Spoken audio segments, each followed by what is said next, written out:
A warm welcome to Diplomatic Channel. I'm Amarachi Ubani. We begin with thoughts from the Director General of the International Atomic Energy Agency, Rafael Grossi, on the future of Iran's nuclear program, 1 week after its nuclear sites were bombed by the US following Israeli airstrikes that began on June 13. Mr. Grossi, speaking to US and UK media, said Iran may be able to restart uranium enrichment in a matter of months, despite the wave of attacks from the US and Israel. US President Donald Trump had insisted the strikes have set Iran's nuclear ambition back by decades. According to Grossi, Iran can have, in a matter of months, a few cascades of centrifuges spinning and producing enriched uranium, adding that it could even be sooner. He did, however, raise concerns over Iran's stockpile of 60% enriched uranium, we're just below weapons grade, which could theoretically produce more than 9 nuclear bombs if refined further.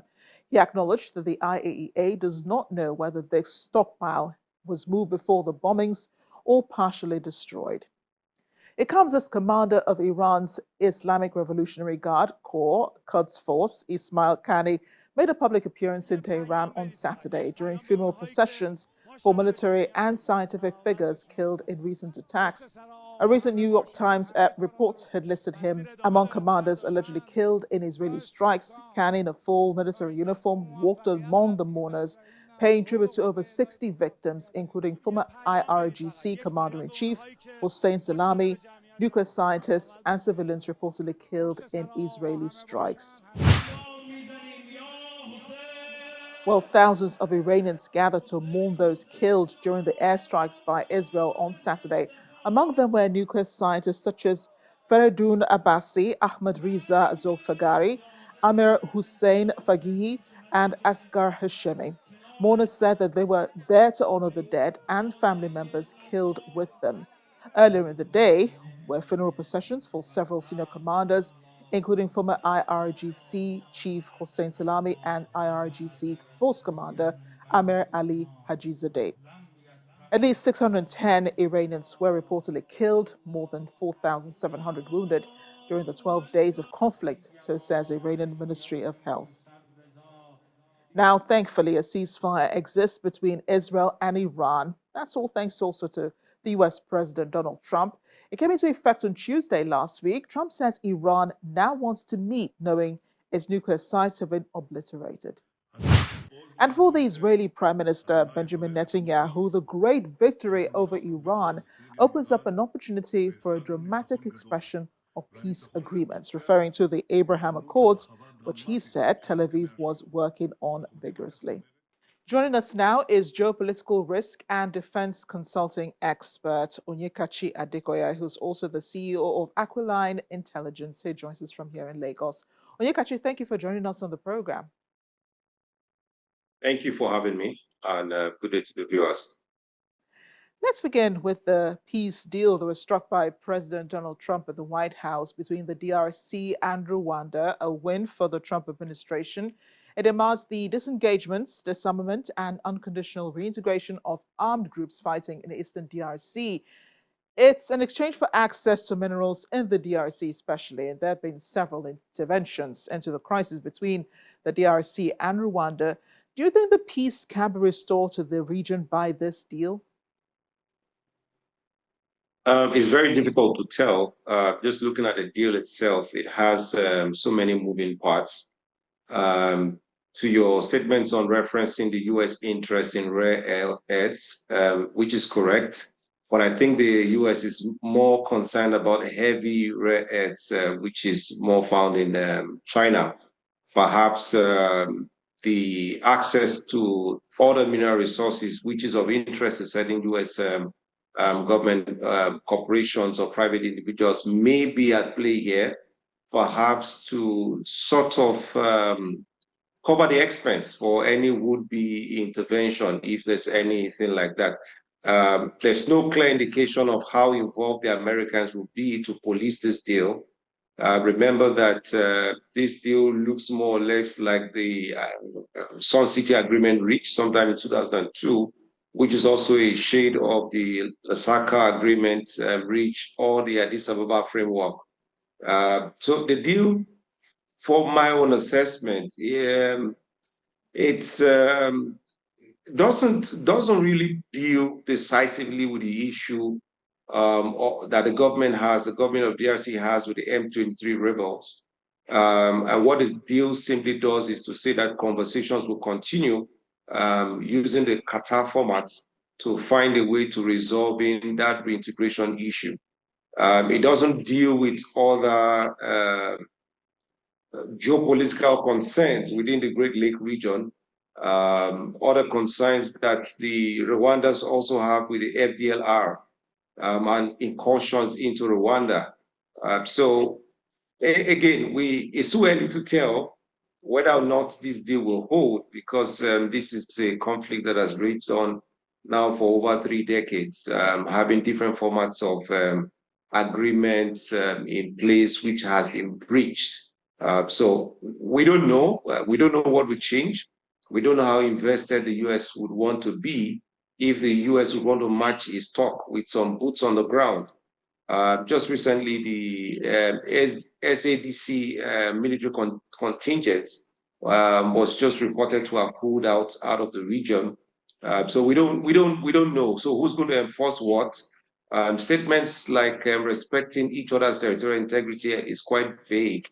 The timeline to certain actions is also not clear. So I don't know if this resolves the problem and how quickly it will resolve the problem, if at all it will resolve the problems. You make a valid point, when you mention the rare earth minerals which President Donald Trump is interested in with the DRC. I think they already have a deal with the US for exclusive access to that. I'm wondering if that's probably the reason why America is involved in this in the first place. Because if America could broker peace between the DRC and Rwanda, then it can broker a deal, a peace deal between Sudan and the warring factions within its government. So you think this was because of American interest in the earth minerals, the rare earth minerals in the DRC, in this particular region, that probably drew the interest of President Donald Trump? Okay, so let's start from what we know. We know that President Felix did reach out to Trump, I think, earlier this year, to make that outreach to and make the offer. We've seen President Trump also take a position similar in the Russian-Ukrainian conflict.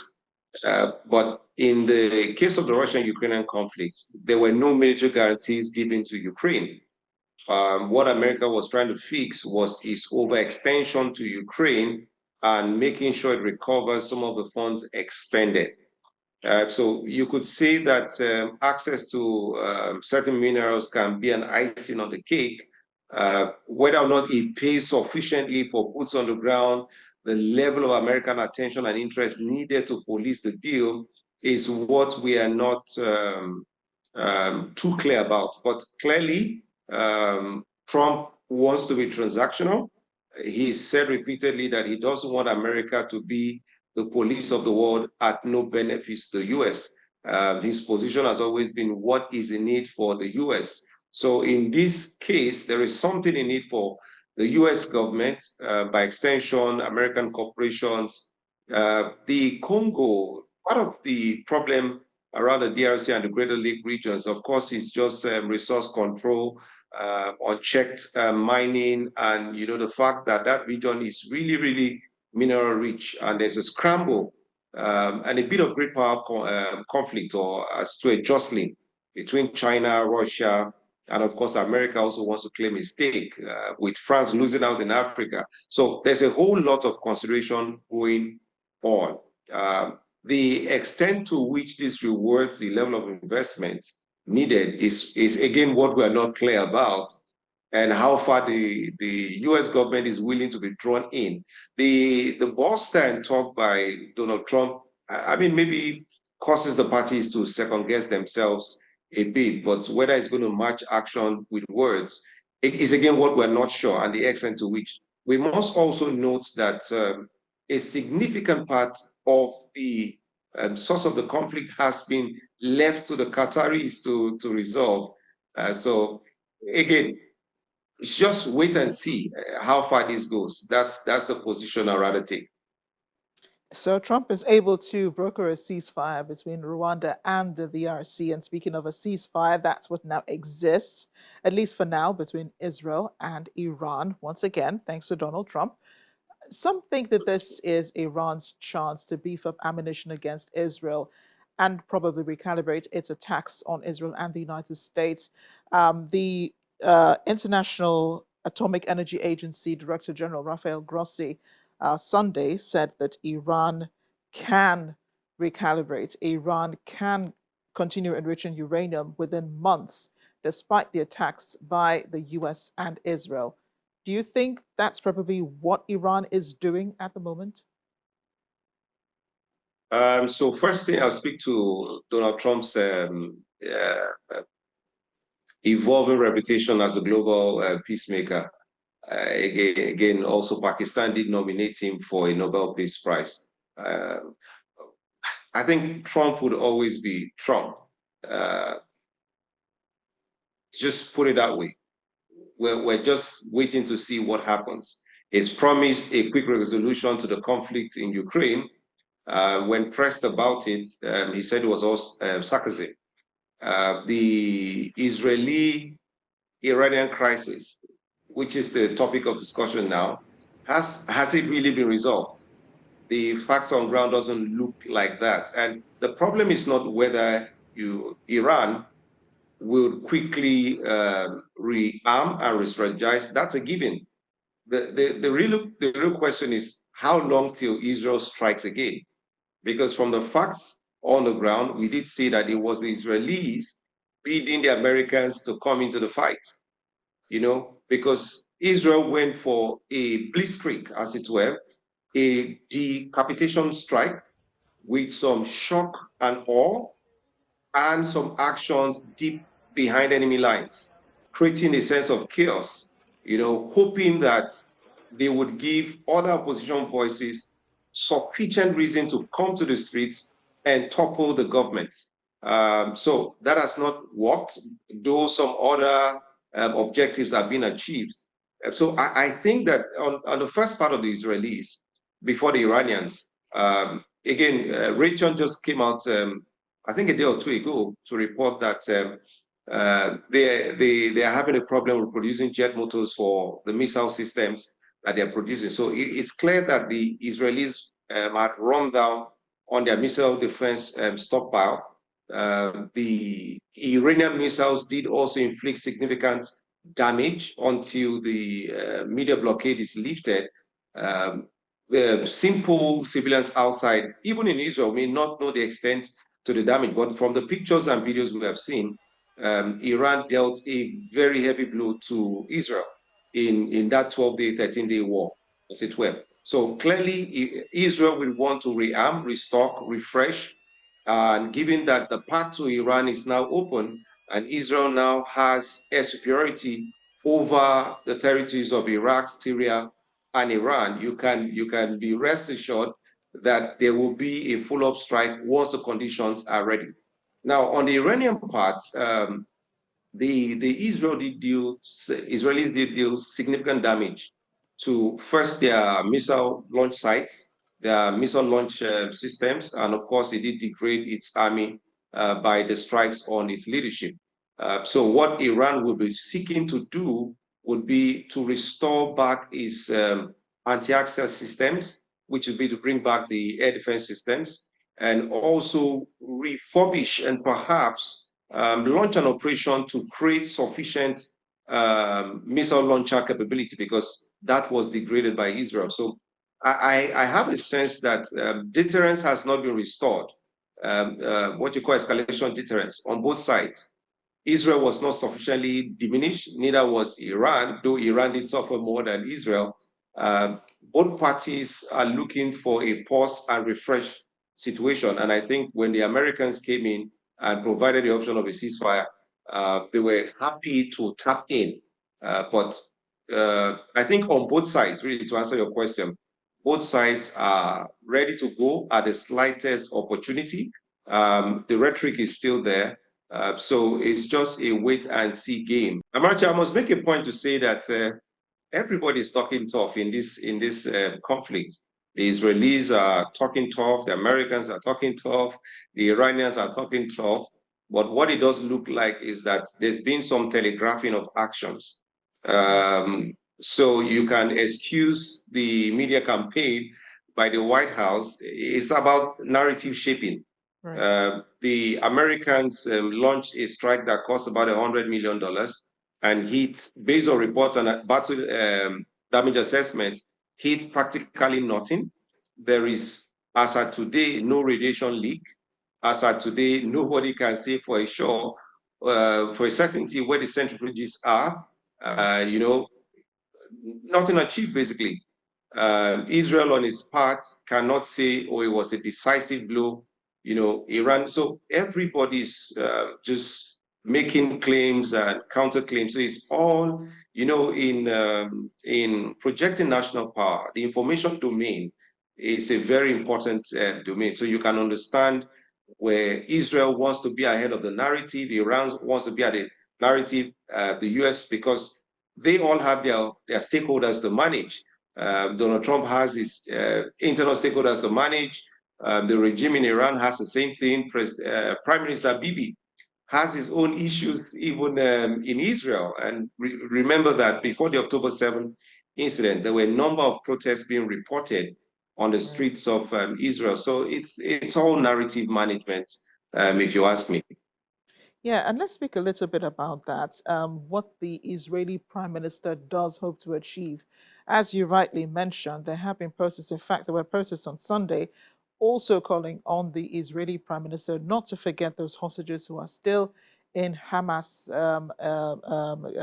captivity and calling for him not to forget the real reason why the Israelis are in this war in the first place. You think that, I do think, sometimes that the Israeli prime minister is doing all he can to remain in power as prime minister, knowing that he does have a corruption charge against him, and the likelihood of him going to prison will be quite insistent when he steps down from office. But why exactly do you think he is going into this war with Iran? I get the part where, Iran is a sponsor for Hamas, for Hezbollah, and for the other rebel groups in the Middle East. But, many have also asked why Iran exactly, and what power does Iran have in the Middle East to become a threat to Israel? Well, in terms of the region, and if you look at the facts on the ground, Iran is the single most potent threat that Israel faces because Iran is self-sufficient in terms of armaments and ammunitions. Iran within the region is a great power. It has, even despite the area bombardments, Iran still holds a significant missile stockpile. Um, and what the Iranians also did during the war was to also treat the Israelis, saving the best salvos of missiles for last.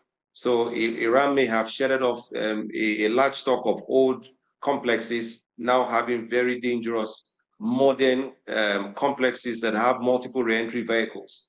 And we're even talking about hypersonic missile systems. I mean, if you see the video and battle damage assessment seen on Israel, the Iron Dome system, the Arrow, the Navy 2, even the THAAD, the Patriot systems were completely, how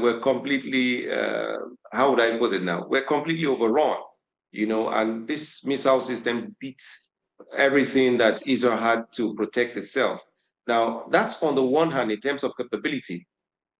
In the region, you can look at Jordan and Egypt.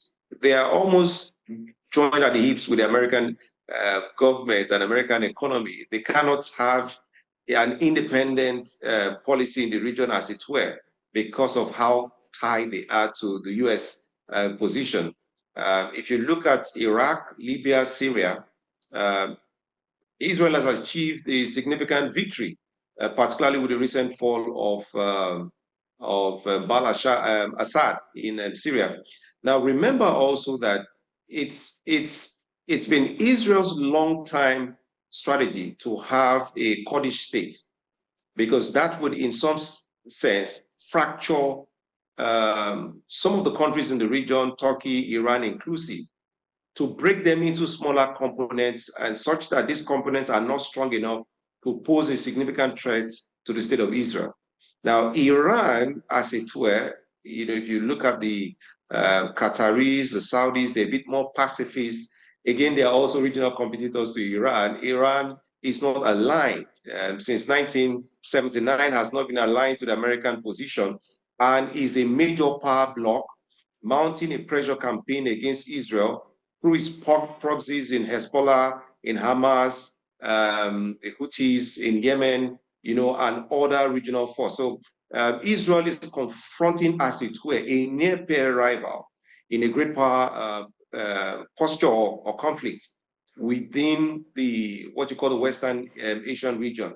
So it only makes sense in a geopolitical competition like this that Israel must remain laser focused on Iran, as Iran must also remain laser focused on Israel. So it's just this joustering that you're seeing. So they both are mutual enemies. So the Iranians have been making arrests on so-called informants who may have provided some intelligence that um, helped the Israeli defense forces hit Iran that hard during the 12-day war. What kind of leverage do you think, if this was true, what kind of leverage would it have provided Israel on Iran? If you look at the attack they suffered, it was a complex attack. How they recovered in such short a time speaks to the resilience of the system the Iranians have put in place, and of course the longevity of their own civilization. Perhaps that gave them also some resilience. So cleaning house is perhaps the way to go, because some of the deep rare strikes were also by spike missiles. Uh, Again, Iran has sent a protest to Azerbaijan, claiming that its airspace was used. It's looking at now in some of the near neighbors and supply routes that Israel may have used, and shell companies. So it's also looking at how Israel was able to embed itself within society and carry out with great success the level of sophistication we saw during the attack on Iran. So any state would be doing what Iran is doing right now, which is to clean house, also look within its own systems to locate internal moles, and again, look at its crisis preparedness mechanism, what failed during the attack, what they need to reinforce, what they need to adjust, what new technology they need to introduce. They need to also look at the safety of their top people, the assumption that, if you had them in high civilian densely populated area, Israel may not have to strike, so many things also have to shift around their own internal security. So it's not a bit of a leverage to Iran if you put it that way. It's more or less like, cleaning house and getting ready, as I said earlier, for the next wave of action, which may happen this week, which will very well happen next week, but they will be doing that very quickly, because a lot of top officials in Iran are not safe. And this speaks highly of the level of work that Mossad does, and their ability to take on very daring missions deep within enemy lines. Doesn't matter whatever the objective is, they are able to go in, get the job done, and get out safely. So I think it's not a leverage to Iran to be doing what they're doing now. It's just part of the steps that any nation state must take to address the gaps which have been exploited by a near-peer competitor, which will be in this case Israel. Finally, what's the lesson here for Africa? I know that Nigeria has sort of waded into this, calling for both sides to calm down. I mean, talking about Israel and Iran, the US refused to stay out of it and decided to become a full participant to this war. But the rest of Africa just seems to be, just monitoring, just observing what's going on. I mean, things are still happening here on the continent. There's the ECOWAS meetings going on. There's still famine in Sudan. And now Trump has waded into DRC and Rwanda and so on. What is Africa's stake in this? And, what position should it take as it monitors the war or perhaps the lack of it between Israel and Iran at the moment? We are now in that order where every country must think what is in it for my country and what is in it for my people. So in the midst of all these conflicts going on, while we are having our regional conflicts in Africa, is to ask ourselves questions. In the scheme of armaments, where is Africa? Where are we in Nigeria in terms of our weapon systems? How are we able to project and protect our interests in Africa or even in West Africa? Do we have the near-term capability? Do we have a 5-year plan, 10-year plan? Because this current phase of a multipolar world, where we've moved from a single polar hegemon, which was the United States, to now having competitors in Russia, in China. For this war in Iran, for example, Pakistan took a position, China and Russia, those are nuclear powers taking a position to support Iran. So we are going to see more of this clash of interests. And Africa, of course, is the next frontier, as it were. So African leaders must begin to think about their own internal security, how they do the diplomacy, what is the need for Africa in any position that we take. So a lot to unpack. I don't think we have all the time today to talk about some of these geopolitical issues. But I do hope that the African leaders are paying attention to what is going on and keeping a solid front, as it were. Onyekachi, it's clear we're going to have more conversations in the near future. Thank you again for joining us on Diplomatic Channel. Thank you for having me. And that's Diplomatic Channel this week. Love to hear your thoughts. Thank you for watching. I'm Amarachi Ubani. I'll see you next time.